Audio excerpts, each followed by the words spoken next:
P day trade setups for today. So just going to put some levels in quickly because that is what we need to do. And this level to downside is a little bit sketchy, but anyway, we will keep it like that.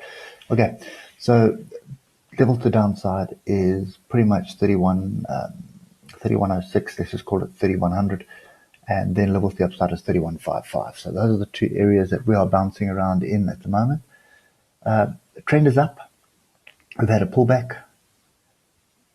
And we've had a pretty strong rally of pullback. And then yesterday we had a green day. And at the moment we're down sort of 0.5% for some reason. And that reason would be typical of the Asian session. So we just look at the 3 hour, look what's been transpiring here. So we've had a strong rally, bit of a pullback, and then we rallied hard and then came back. And this was just the Feds trying to dampen the market at the moment. And then we sort of up and down, completely confused as to what actually transpiring.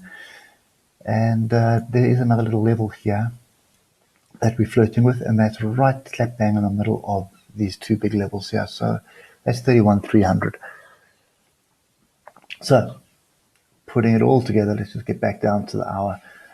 Complete confusion. So that's barbed wire. It's not something that you should be trading. You should not be trying to trade inside of this. Okay, I'm going to add another bit of complexity to this chart, which is this triangle that's forming.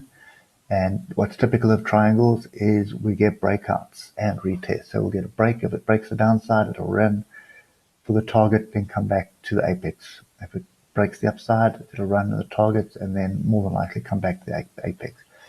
The high probability trade right now is to the upside. So it's this measured move here. Okay. And that does take us above this level. I'm a little bit skeptical of that. My upside targets right now are 3216. Okay, if we do get above the previous highs here of 3235, then definitely this measured move is on, which is 3279. Okay, if I run to the left and we look at where 3279 is, it's just the underside of the gap. And if we're going to get that high up, then ultimately that gap needs to close, and more than likely will. And that is 3331. Okay, so as far as I'm concerned, this is consolidation. So let's just get rid of the noise quickly. I'll get rid of that one as well. No, let's keep that one in. Okay, so what we're looking for is I'll just delete this. So what we're looking for here, guys, is a break above this area here.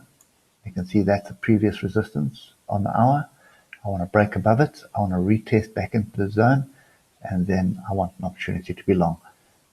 And that's pretty much what we're looking for.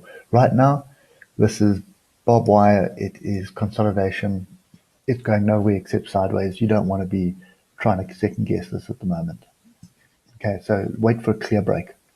If it does break the downside, yeah, I'm still not willing to take that trade. And only reason is this double bottom has come up. It's been a successful retest. So as far as I'm concerned, and I'm just moving these levels around, I need a break above this confirmation bar, which is this one here. And if you look at it on the 15, you'll see there was my retest. So technically I could be in on the 15 on long here, stop below here. And that is for this big double bottom pattern breakout that I'm expecting.